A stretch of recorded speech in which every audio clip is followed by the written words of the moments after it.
冬眠好似死亡。Hello， 大家好，我係巨神貓仔啊！我係巨神貓仔媽咪。天氣開始凍啦，啲鼠鼠咁多毛毛，應該唔會咁容易覺得凍啦，係咪呀？倉鼠啲毛毛其實唔算厚，所以冬天都要注意同佢哋保暖。天氣太凍，倉鼠會進入唔尋常嘅冬眠狀態，有機會影響鼠鼠嘅健康㗎。所以我哋今日就會介紹返一啲小秘訣俾大家，幫鼠鼠準備一個暖粒粒嘅冬天。另外，冬眠嘅倉鼠好易會令人誤會佢哋係死咗。咁點樣先判斷到倉鼠係冬眠定係死亡呢？希望今集嘅內容都幫到大家啦。去片。倉鼠嘅原生環境係敘利亞同埋希臘呢一啲比較暖嘅地方，所以最適合佢哋嘅溫度係攝氏18至23度。一旦環境氣溫低過15.5度，就要幫佢哋做好保暖先得噶啦。呢度大部分觀眾都係嚟自香港同台灣嘅，雖然冬天嘅天氣多數都唔係好凍，但係始終都有陣時氣溫會好似上星期咁突然急跌，所以都要為鼠鼠做好保暖準備噶。天氣太凍，倉鼠會容易感染病菌。如果氣溫低過10度，鼠鼠甚至可能會進入冬眠狀態添。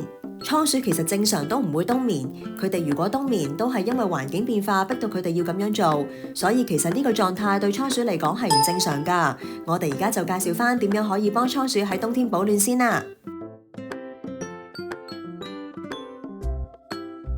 首先講下鼠籠個位置先啦。其實無論咩季節，我哋都唔應該放鼠籠喺窗邊㗎，因為窗邊夏天又曬又熱，冬天就又大風又凍，所以點都唔好擺鼠籠喺窗邊啊！咁唔放鼠籠喺窗邊都可以打開窗㗎，係咪啊？當然閂窗係最暖嘅，但係間屋空氣又冇咁流通，所以就算打開窗都唔好俾啲風吹正個鼠籠，咁鼠鼠就會暖啲㗎啦。另外，冬天嘅時候就唔好擺個鼠籠喺多瓷磚嘅地方，例如廁所同廚房咁，因為有瓷磚嘅地方啲氣溫會相對低啲，的確係冇咁保暖㗎。如果想加強保溫嘅效果，可以放一條大毛巾或者放一件衫遮住半個籠，咁就可以韞住一層空氣喺塊布同個籠中間，個籠又會再暖啲啦。不過遮住個籠嘅時候，記住遮住一半就夠㗎啦，遮太多會變咗唔通風。另外要小心唔好俾鼠鼠咬到塊布。嗱，我哋呢個就絕對係錯誤示範啦。唔好咬啦 ，Coffee。跟住就講下戰材啦。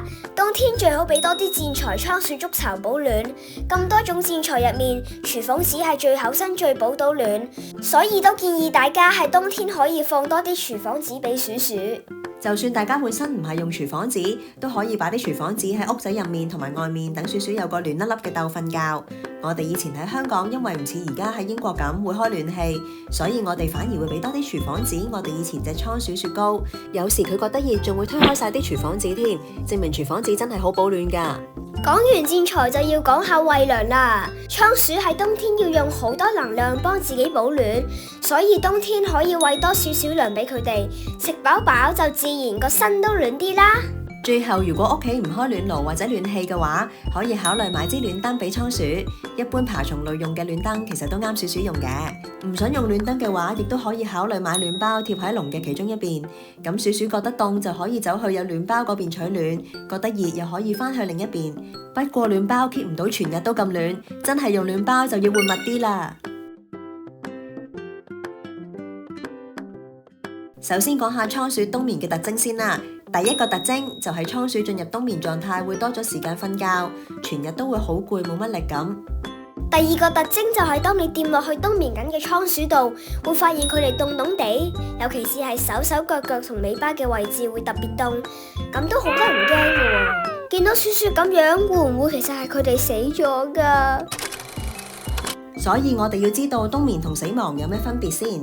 冬眠嘅倉鼠雖然手手腳腳會凍咗啲，但係同死亡嗰種全身都冰凍始終都係唔同㗎。呢樣就係第一個分別啦。第二個分別就係冬眠嘅鼠鼠雖然會冇乜力唔願喐，但係都唔會成個身硬晒㗎。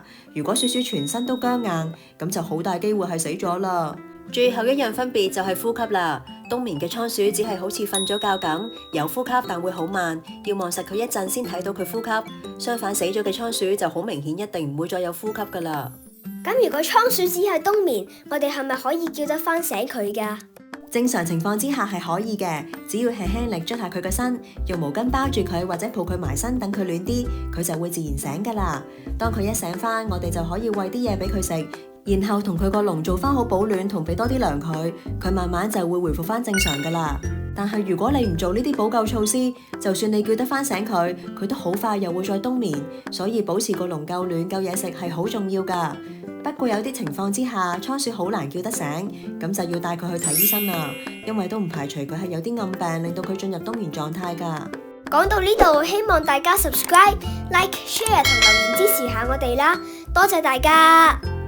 今日嘅介紹就嚟到呢度啦，希望大家嘅鼠鼠都有一個暖粒粒嘅冬天啦。如果大家仲有興趣睇多啲關於養倉鼠嘅資訊，都歡迎大家撳呢度繼續睇落去噶。我哋下次再見，拜拜。